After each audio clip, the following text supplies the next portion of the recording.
Actually, the title of my presentation is the response to what I heard from Hui Lian that Imran was going to do. So, because I think Imran is planning to be talking about broader notions of founding development prior to 1959, and the generation of leaders who have been written into the brief as people to be paid homage to in the Founders Memorial. So I thought I would actually take a step further by expanding it even more to look into not just founding, but also issues of finding and discovery about what's happening around us, but also discovery about oneself. So Selves in a City is, I think, captures some of the questions that I've been thinking about in my various projects, personal projects, curatorial projects, as well as community projects. The first one goes how to treat oneself. I thought the word treat is interesting because it refers to special gifts or gestures that one might give oneself or other people, but it's also about taking care of oneself and healing as well. We do know how stressful as well as joyous it can be to live in a city, including but not excluding Singapore. What are ways for a person to relate with the state beyond black and white feelings of love or hatred? Which individuals are the least accounted for? And I'm actually answering these questions in relation to a community art project, a curatorial project, as well as some of my select work. The first part is actually about a community art project called Mapping Our Lives, which I did last year, which was part of the Silver Arts Festival organized by NEC. Actually, this title, I got it from one of the participants, whom I will look into more very soon. But it also captures my very initial, maybe naive idea about community art. Before working on this project, I was avoiding it as much as possible for fear that my so-called critical art practice might be tainted by or affected or uncontrollable by people whom I don't know. And I think part of this fear, I think, was due to what I observed as a very limited definition of community in Singapore.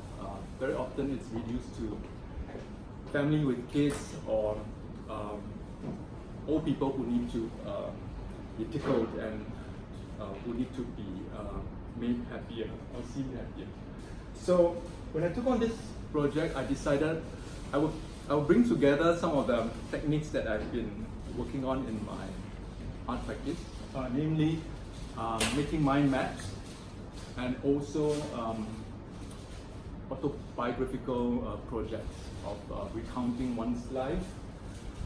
And eventually I worked with 11 seniors and over a course of 8 weeks of 3-hour workshops, we created quite a number of autobiographical mind maps, 17 of which were exhibited in an exhibition.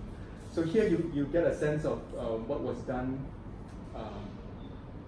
over the 8 weeks. The first 4 weeks were kind of sit down in a kind of classroom workshop setting where participants were given prompts and tasks to respond to, and it covered topics like the self in society, how to examine or investigate one's life and everyday, but also selves in relation to space and time.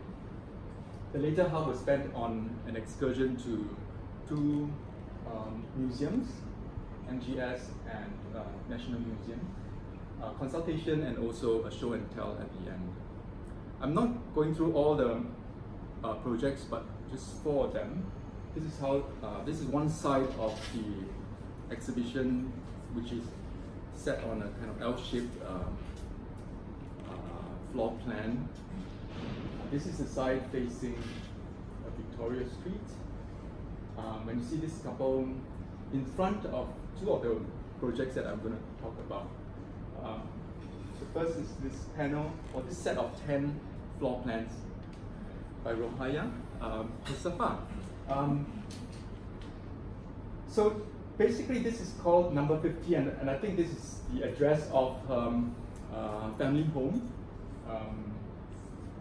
And she decided to account for the spatial changes as well as changes of the inhabitants between 1956 and eventually in 2017 when the house was sold. And the interesting thing is that the childhood home was one of the exercises during the workshop, and it became the most popular personal project proposed by the participants as well. I also think that this project captures a kind of microcosm of what's happening in the broader society in Singapore as well. The kind of abrupt changes that may not have been accounted for, documented. And so I think this project also inspires me to think about what a memorial can do in terms of documenting fleeting moments and transient activities.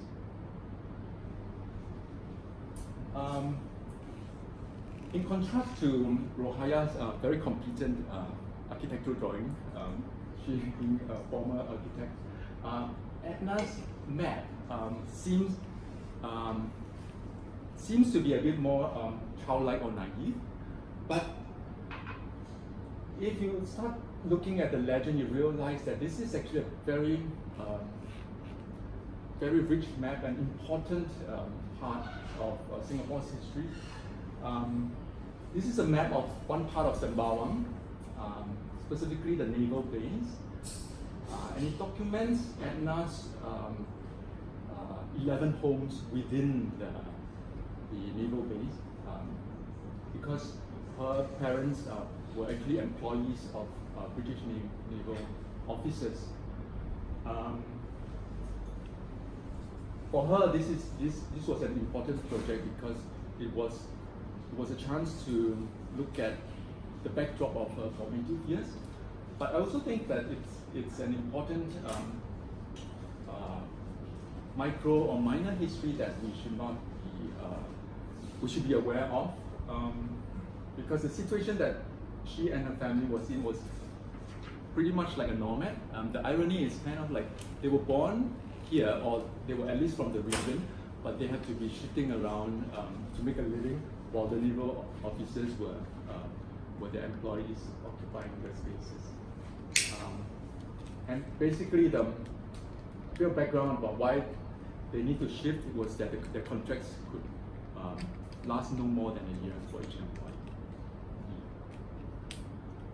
Over at the side that faces the entrance of the library, we have a piece kind of mapping, a kind of partial global mapping that looks like a plan of a stadium with concentric semicircles.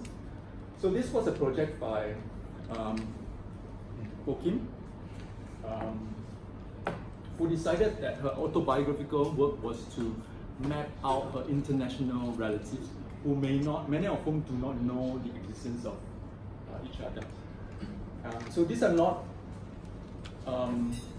all her family members. They are selections of those who have were products of international marriages, and it covers 6 generations, starting from Ho Kim's grandmother, Madam Seo Chiu Nyo. And I thought it's what a wonderful project that not only included involved or required her to actually start emailing relatives whom she has not spoken for a long time at all in her life, but also to remind us that yeah, Singapore is this nexus of multi-cultures and all that.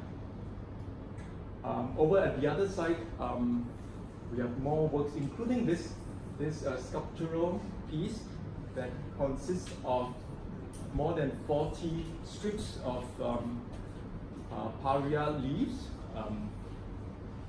that Jaya has used to write about a significant person in her life.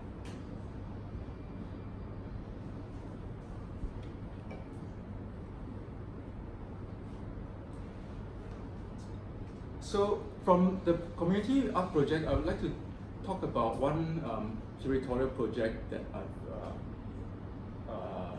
embarked on, which to date I feel is important only because I think the working condition was really good. The brief given to me by this commercial gallery, Mizuma, was simple. Michael, in this year, 2015, in August, we have this slot that you can make a group show of Singapore artists' work. So I thought that the brief was both limiting but also really open, and I thought I wanted to relate to the brief in a way that satisfies it but also frustrates it.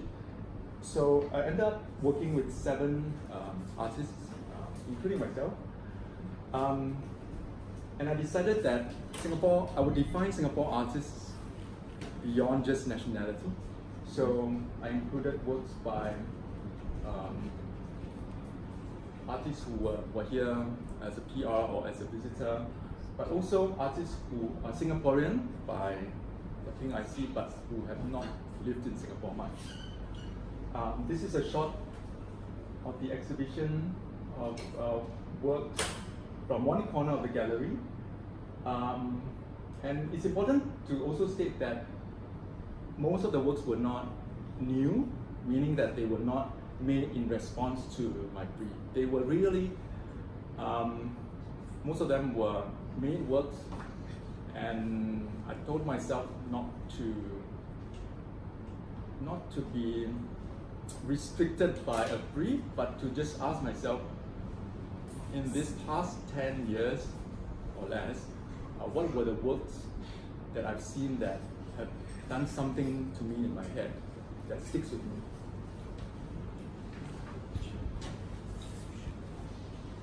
So Robert Chow's 2 manipulated sculptures of 2 cats are interesting because we both agree that they would need to be displayed back-facing the audience.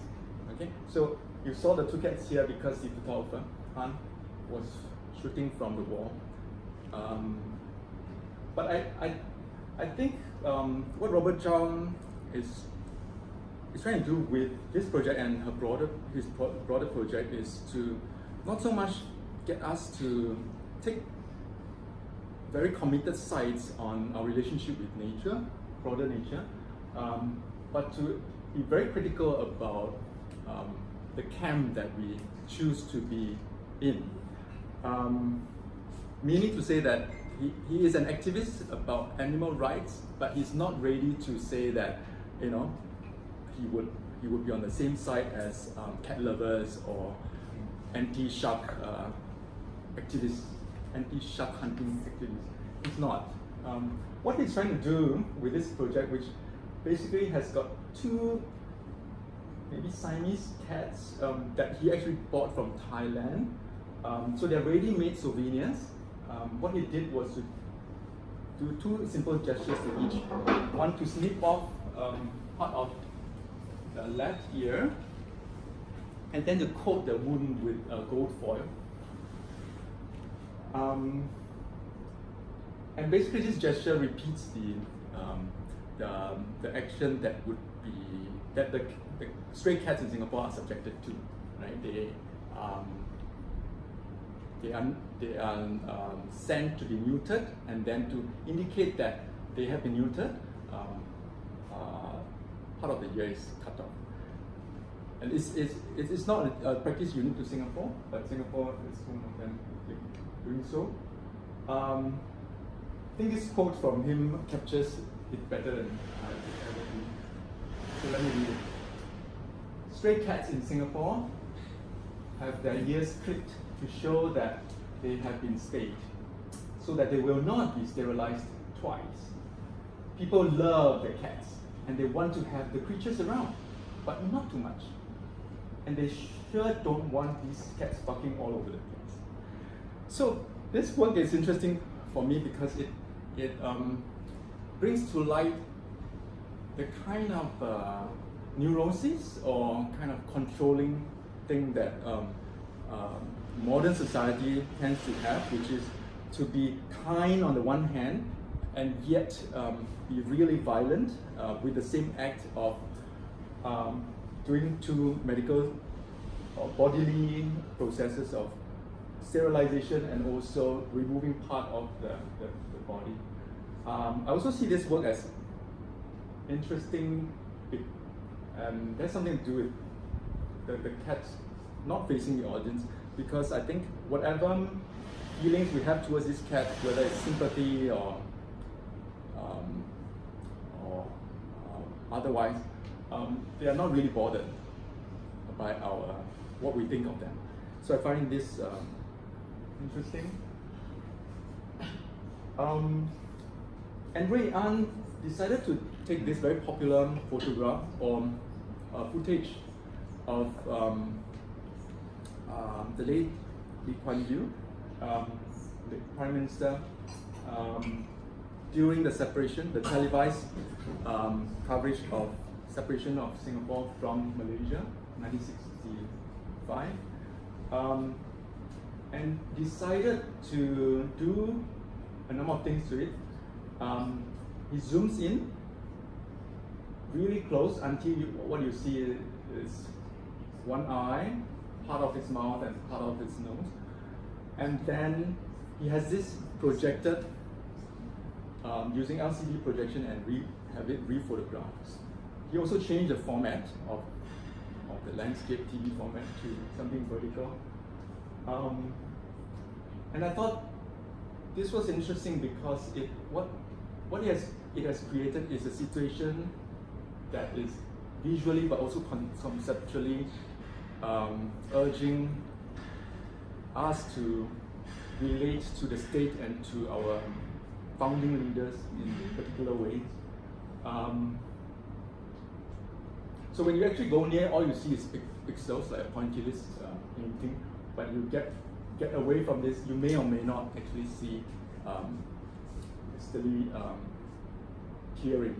And I thought this work is one that reminds us the importance of not just not taking sides of saying something is to be fixed or something needs to be questioned, but that the whole relationship should be constantly rethought.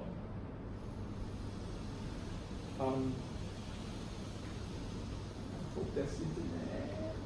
Okay, yes. So let's watch a video here. This is an excerpt of a video piece by the secretary called Tony. Is that sound?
So what you just saw was a single shot, still, or a locked shot of one particular void deck underneath a HDB block.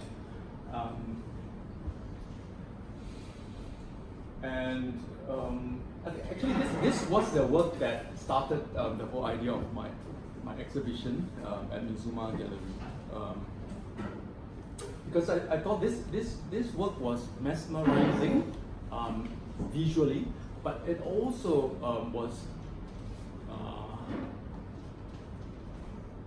was also so open to interpretation that this white space or this image of beauty and shadows happening in this white space could really be so semiotically open that it can be co-opted by any political affiliation. So I found this an interesting project to think about the relationship between self and state. When do we, and asking questions of when do we speak with power, when do we speak to power, speak against power, and how to do so. The project itself really is one key work by the duo Perception 3, whose interest is in memory and space. And from their sharing, this was actually one of the void decks that they passed by quite often. But there was one moment that they saw this, and I thought I would share this because I think it has implications on design as well. Sometimes leaving things empty could be necessary, like in the case of Lipskin's Jewish Museum.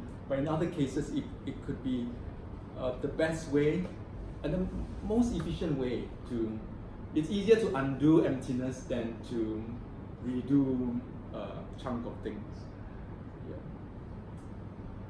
Finally, from the exhibition, I also saw this project as quite important. Janice Lee was born in Tainan and has been living in Berlin for most of her life. So her pink IC, which makes her Singaporean, was really on paper. And this project, when she actually found herself with tons of keys from an earlier project where she was making a sculpture using padlocks. So she was left with a lot of keys, and she decided, okay, let's put them together. I thought it's interesting because even though she is very much about psychic energy and urban processes, and she does not like her work to be made to mean something specifically, I can't help but interpret this work as a symbol of the idealized, or from the officially sanctioned version of Singaporeans. Because what you have here is the same kind of keys with slight differences in the teeth, so that they are unique in that sense.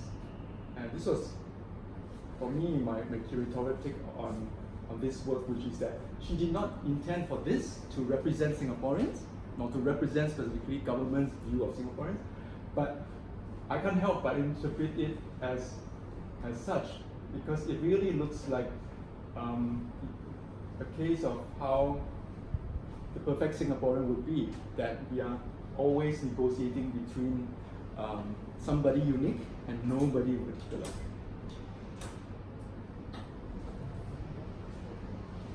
So I'm going to talk briefly about 5 sets of projects that I've done. And I think the way to frame them would be that I tend to look at who is the least accounted for in any situation. And in various projects where I was making objects, I was thinking about things, non-living things as having a life, as well as living things as having no life. So when I started my series of models, collectively called City Planned Tracing Monuments, I was actually trying to create not so much a situation for audiences to feel, oh, it's a pity that these buildings are gone. These four musketeers, I named them, I give them names. The typology is still in existence. You see some of these in Tiong Bahru, as well as near the new LaSalle building. But these four particular ones were demolished to make way for the main McNally building of LaSalle. But what I was trying to do was to create an equation, which I call architectural pietà, which is an observation I see in a lot of modernizing cities, where it's the newer buildings, the modern buildings, that seems to be more susceptible than the older ones. So I think this image captures that really well. I later extended this into a kind of suspended situation by proposing that a columbarium can also be extended from human context to architecture context. You also see that at the background there's some kind of timeline. I'll talk a little bit about that later. Later on, I paid homage to not just specific buildings but architectural elements or parts. Passage to Nowhere pays homage to the staircase when it does not serve the function of bringing people from point A to point B. And then Office Architect is kind of like reviving a dead nobody in two ways, because Office Architect was an installation about a fictional architect of Singapore. But of course, the life story and some of the work that inspired models like this were based on historical research.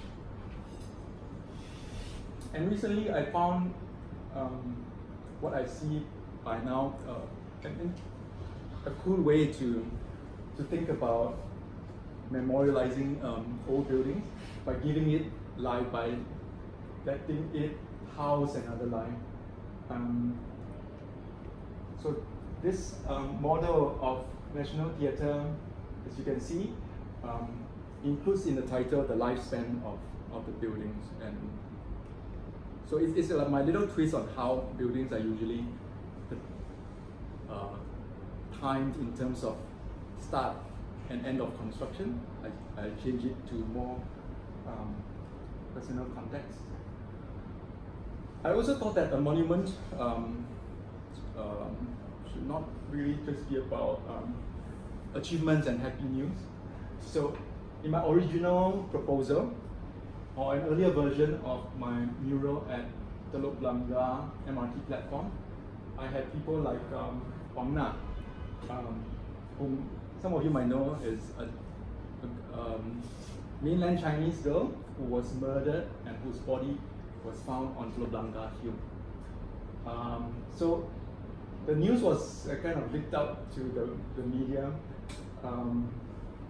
and kind of covered in the papers. And the evening papers actually responded to this news by conducting a survey, a poll, and everyone said they don't want a Wang Na there.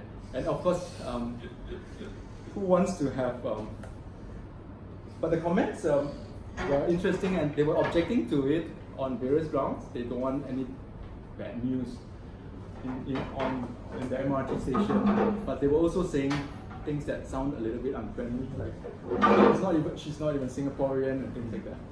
So even though her mother said,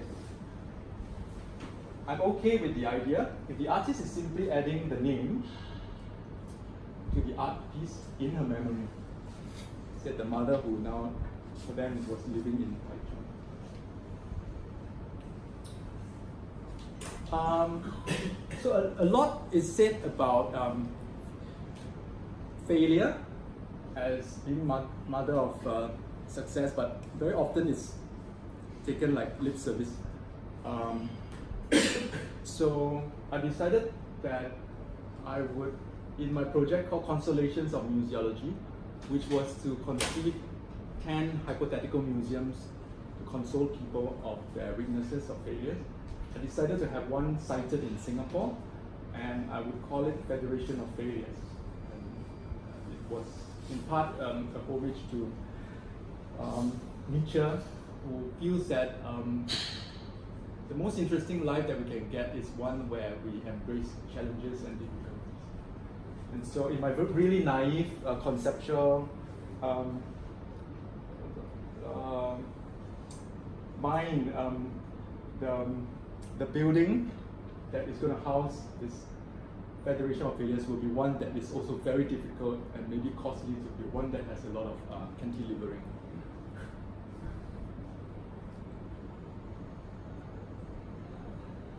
So in 2012, I was in Berlin I was lucky enough to be in the coldest winter in Berlin ever, and I came across the news of an army friend who died, but was only discovered a few days later in his HDB flat. So when I read the news, I actually felt nauseous. I felt like vomiting. I think because I knew this person not very well, but at least in the army situation, we were talking about culture and entertainment, and not just manly stuff, you know. So, but at the same time, I found that I was also in a similar situation where I could just go off like that. So maybe you can take a look at an excerpt that includes his name.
So I realized that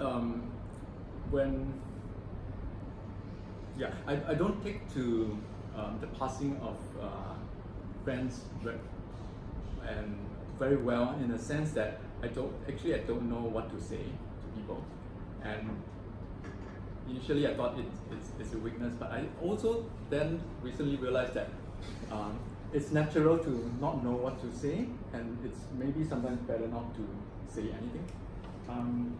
And so that was my intention for this work as well, that I think these people who disappeared or who died alone in different kinds of situations, some happier than others, I don't think they need our pity or whatever, but my personal relationship to them is one of gratitude. that they are rehearsing for me personally the journey that I will be going through, even if I will be surrounded by friends and my family.